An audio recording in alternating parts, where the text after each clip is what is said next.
You're watching 4-H News.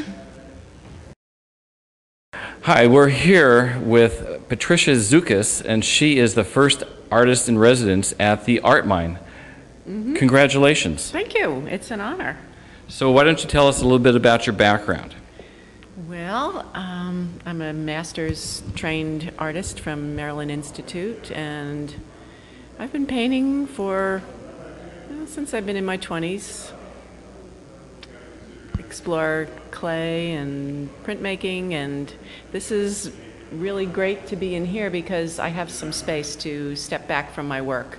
And Do you have a studio at home? I do, but it's about 8 by 10 feet. It was really hard. Like these paintings I did do there, but it took me a really long time because I'd have to leave the house to let it settle and then come back and work. And I've done almost as much work in 6 weeks as I did in 6 months because I have that space. So it's been a real gift, and my work is feeling like it's in transition now. So I may not be doing a lot of production, but I can feel like things are changing and gelling, and I'm exploring with some new colors and working now with some gold gesso and just giving myself a chance to explore. This is acrylic paint, mostly on canvas, and I'm going to try working on some wood panels.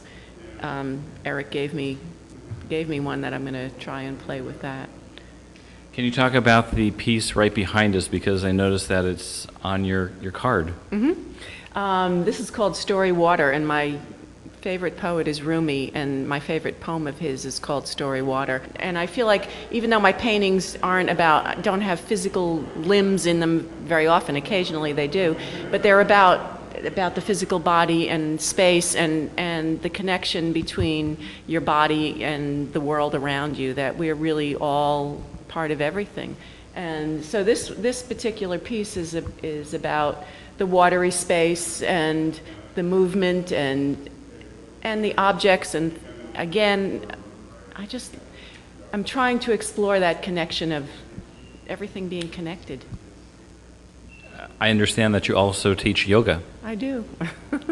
And I really enjoy that. I was a dancer first and moved into yoga, and that again is exploring the body in a meditative way, in a subtle way, and I feel like it's really reflected in my work of that connection of the physical body and other people and the space around you, and becoming aware of the space.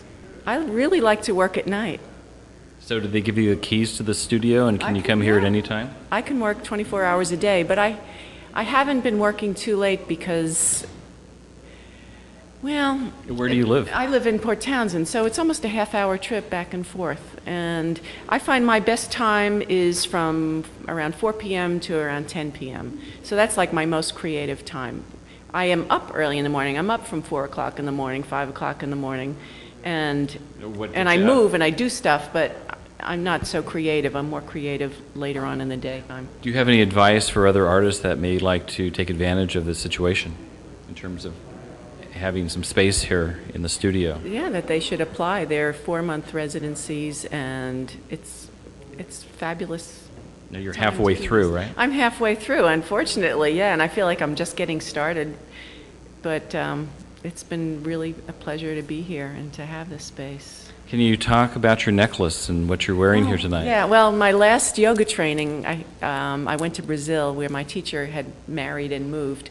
And when I traveled around, I found they have gems, and they're really inexpensive. And this is aquamarine, and I hear that it's pretty expensive. It looks beautiful. And yeah, and I really liked it, so I kind of restrung it when I broke it 3 times. And so this is one of your creations, basically?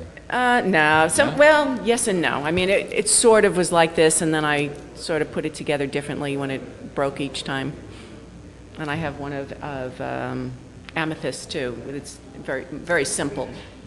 Like there was a period of time where I worked where I was really prolific, and my work came through just really, really fast. And now it just takes months and months to work on a piece. And when I have more space like this, I can work on, like, I just kind of finished these 4 little ones, and I'm working on this big one. I finished that one, and there's one other one. Oh, that one up there on the wall. And I did all that in 6 weeks, where that one may not be done yet, and I'm still working on this. But when I have one space at home, I can't work on a lot of them because it pushes me out of the room. It's just too strong, and you kind of have to, you work with the painting in that the painting kind of speaks back to you. So I make some marks, and then the painting has to tell me what to do next. So there's a lot of meditation, that process of really being quiet and listening and waiting and not jumping too fast. And then when you do jump too fast and you make a mess or marks that you don't like, then you have to work with it and use it and let it build. So then there's many layers in the painting. So there may be, it could be like many paintings underneath, but it to be one finished piece. When do you know a painting is finished? It's just intuitive that you finally feel like there's nothing more I can do. Like I'm sitting with those now for a week, and they feel, I don't think there's anything more I can do with them. You just sit with it every day for a while before, and then you just stop working with it. It's like I'll sit with them when I first start them, and there'll be time lapse, and I work, and I stop, and I work, and I stop, and then there gets to be a point where there's just no more interaction. They just say I'm done. How many paintings are you working on right now? So I'll work like 4 to 6 at a time, and if I had, I'll set up some larger canvases, and I could work on 4 or 5 large ones at a time, and then you can go from one to the next, to the next, to the next, and not. The reason it was so hard to work in my little studio is because I'd have to just leave the house. Whereas if I have a bigger space like this, I can work on one, go to another one, go to another one, and so I spend a lot more time in the space.